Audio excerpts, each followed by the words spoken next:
Hello everyone, आज हम बात करेंगे हमारा टाइटल प्लेटलेट्स के बारे में, उसके क्या फीचर्स हैं और उसके क्या फंक्शन है उसके बारे में। देखो, सबसे पहले क्या है आपका प्लेटलेट्स।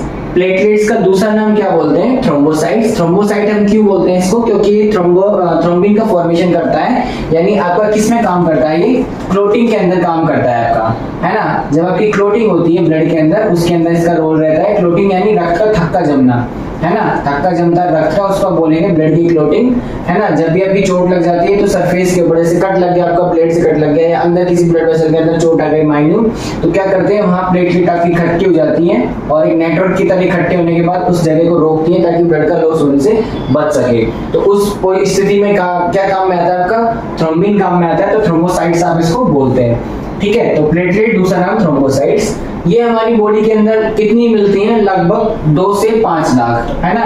लगभग 2 से 5 लाख पर मिलीमीटर क्यूब आपकी जो ब्लड सेल्स है, मतलब जो आपका ब्लड है उसके अंदर आपकी क्या मिलती है? प्लेटलेट्स मिलती हैं।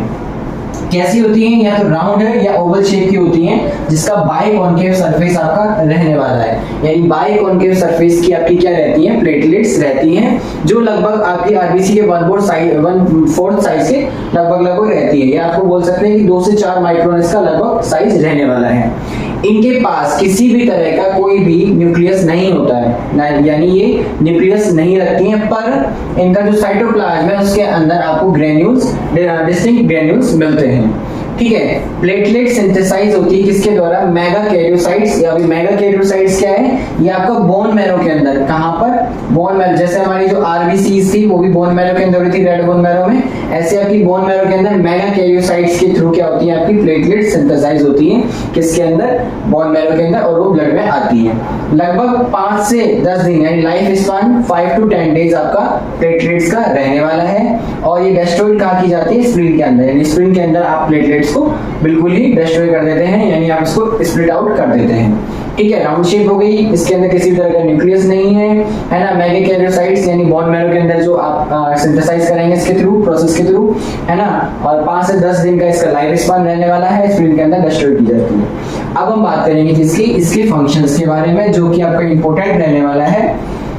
क्या करता है ये? थ्रोम्बोप्लास्टिन लिबरेट करता है। लिबरेट करता है कौन? प्लेटलेट। यानी प्लेटलेट आपकी थ्रोम्बोप्लास्टिन रिलीज करवाती है, जो कि एसेंशियल है क्लोटिंग के लिए, यानी रक्त के थक्का को जमाने के लिए, क्लोटिंग करने के लिए आपका थ्रोम्बोप्लास्टिन इंपॉर्टेंट पार्ट है, जो हम थ्रोम्बोसाइट वर्ड काम में ले रहे थे। साइट वर्ड से पता लग रहा है सेल के बारे में। तो थ्रोम्बोप्लास्टिन को ये क्या करती है? रिलीज करवाती है प्लेटलेट, ताकि आपकी क्लोटिंग हो सके, ठीक है।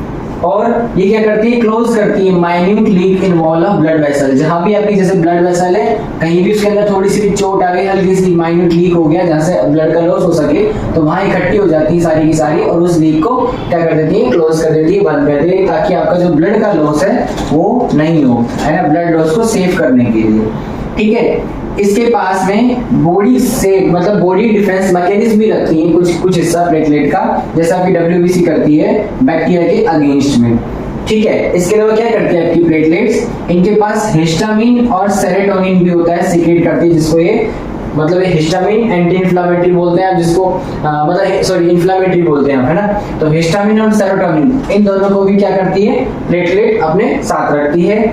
और ये एंटीजेनिक सब्सटेंस, मतलब कुछ प्लेटलेट आपकी ऐसी भी हो सकती है जो आपकी एंटीजेनिक सब्सटेंस को भी कैरी करती है ना, और हमारे बॉडी के डिफेंस मैकेनिज्म की तरह अपना रोल करती है, जैसे डब्ल्यूबीसी करती है। तो ये आपके क्या हो गए? प्लेटलेट के फंक्शंस हो गए।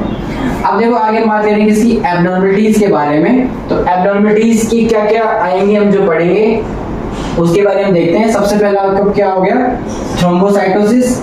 इसके अलावा idiopathic thrombocytopenia, cythemia, thrombocytopenia, idiopathic thrombocytopenia, purpura.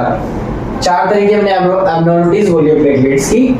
Thrombocytosis, idiopathic thrombocythemia, thrombocytopenia, idiopathic thrombocytopenia, purpura, ठीक है। ये क्या रहती है आपकी प्लेटलेट्स की एब्नॉर्मलिटीज रहती हैं। अब हम इनके बारे में चर्चा करते हैं। सबसे पहले हमारी प्लेटलेट की एब्नॉर्मलिटी रहने वाली है कौन सी? थ्रोम्बोसाइटोसिस। थ्रोम्बोसाइटोसिस का मतलब आपका प्लेटलेट इंक्रीज हो किससे? नॉर्मल वैल्यू से, यानी लगभग 4.5 लाख से जब आपकी प्लेटलेट का काउंट ऊपर चला जाता है तो उसे आप क्या बोलते हैं, थ्रोम्बोसाइटोसिस आप इसको बोलते हैं। किन किन केसेस के अंदर आपका थ्रोम्बोसाइटोसिस होता है, कौन कौन सा, हेमोरेज के अंदर, या फिर आफ्टर स्प्लेक्टोमी, स्प्लेनेक्टोमी मतलब स्प्लीन ही कट कर दिया आपने तब उसके अंदर, या फिर सर्जरी या ट्रॉमा हुआ है यदि किसी पेशेंट का उसके अंदर, हॉकिंग डिजीज के अंदर भी आपका थ्रोम्बोसाइटोसिस हो सकता है, यानी आपकी प्लेटलेट बढ़ सकती है। इसके अलावा अगला है हमारा आइडियोपैथिक थ्रोम्बोसाइथीमिया। इसको दूसरा नाम क्या बोलते हैं, प्राइमरी एसेंशियल और हीमोरेजिक थ्रोम्बोसाइथीमिया। इसका दूसरा नाम क्या बोला हमने, प्राइमरी एसेंशियल और हीमोरेजिक थ्रोम्बोसाइथीमिया। ये कब हो रहा है, ये आपका characterised by repeated excessive bleeding from mucous membrane, यानी बार बार और लगातार बहुत ज्यादा मात्रा में आपकी म्यूकस मेम्ब्रेन से ब्लीडिंग हो रही है, उस केस के अंदर क्या होगा, आपका आइडियोपैथिक थ्रोम्बोसाइथीमिया होगा। ठीक है, इसके अंदर प्लेटलेट काउंट है वो एक्सट्रीमली हाई हो जाती है, यानी 1000 into 10⁶ पर ml ऑफ ब्लड के लगभग ये क्रॉस कर जाती हैं, इससे भी ऊपर चली जाती हैं, तो उस कंडीशन को हम क्या बोलेंगे, आइडियोपैथिक थ्रोम्बोसाइथीमिया। अगली हमारी कौन सी रहने वाली है, एब्नॉर्मलिटी, थ्रोम्बोसाइटोपेनिया। पेनिया वर्ड से पता लग रहा है क्या होगी, कम होगी, यानी डिक्रीज ऑफ काउंट 1.5 लाख से जब कम चली जाएगी तो उसे हम क्या बोलेंगे, थ्रोम्बोसाइटोपेनिया। जनरली ब्लीडिंग के अंदर, यानी ब्लीडिंग की केस हो, जब लॉस हो जाए ब्लड का, तब ये कम होती है। और ल्यूकेमिया के अंदर, एप्लास्टिक एनीमिया के अंदर, इन्फेक्शन जैसे कि HIV हो गया उसके अंदर, लीवर डिजीज के अंदर, या अल्कोहल ज्यादा इंटेक किया उसके अंदर, ड्रग रिएक्शन के अंदर भी, यानी किसी ड्रग का रिएक्शन आ रहा हो तभी भी आपकी क्या हो सकती है, प्लेटलेट की जो काउंट है वो कम हो सकता है, इसलिए हम क्या बोलेंगे उसे, थ्रोम्बोसाइटोपेनिया। अगले हमारा ITP यानी आइडियोपैथिक, जैसे वर्ड लिखा था आइडियोपैथिक थ्रोम्बोसाइटोपैथिक परप्यूरा, है ना, क्या बोलेंगे, परप्यूरा, आइडियोपैथिक थ्रोम्बोसाइटोपेनिक परप्यूरा। दूसरा नाम इसका क्या बोलते हैं, आप इसको इम्यून, क्या बोलते हैं, इम्यून थ्रोम्बोसाइटोपेनिक परप्यूरा। वो वर्ड क्यों बोलते हैं हम, क्योंकि ये किससे रिलेटेड है, इम्यूनोलॉजिकल रेस्पॉन्स रिलेटेड है, यानी ये क्या करती है, आपका इन्वॉल्विंग इम्यूनोलॉजिकल मीडिएटेड डिस्ट्रक्शन, यानी इम्यूनिटी की वजह से डिस्ट्रक्शन होगा आपका प्लेटलेट्स का, जिसकी वजह से काउंट आपका कम हो जाएगा। ये दो तरह का हो सकता है आपका, या तो एक्यूट हो सकता है आपका, या कैसा हो सकता है, क्रोनिक हो सकता है, दोनों में से कोई सा भी केस हो सकता है। इसके अंदर क्या होगा, स्किन के अंदर, ये जो मैंने त्वचा है इसके अंदर क्या होगा, ब्लड का अंदर से अंदर फ्लो होगा, यानी अंदर से ब्रेकेज होके ब्लड अंदर स्किन के रहेगा। जब वो नया नया रहेगा, फ्रेश ब्लड रहेगा, तब तो रेड कलर का नजर आएगा, धीरे धीरे इसका कलर आपका क्या होने लग जाएगा, चेंज होने लग जाएगा, जैसे जैसे आपका ये पुराना होने लग जाएगा। तो इसे क्या बोलते हैं, आइडियोपैथिक थ्रोम्बोसाइटोपेनिक परप्यूरा इसका नाम बोलते हैं। तो ये हमारी क्या रहती है, प्लेटलेट्स की क्या रहती है, एब्नॉर्मलिटीज रहती हैं। ठीक है, इसके बाद हम अगली वीडियोस के अंदर बात करेंगे किसके बारे में, यूरिन के बारे में। अब तक हम किसके बारे में पढ़ रहे थे, ब्लड के बारे में, अब हम किसके बारे में पढ़ेंगे, यूरिन के बारे में। अपना फीडबैक कमेंट सेक्शन में आप सभी जरूर दें। तब तक के लिए जय हिंद, जय भारत, थैंक यू।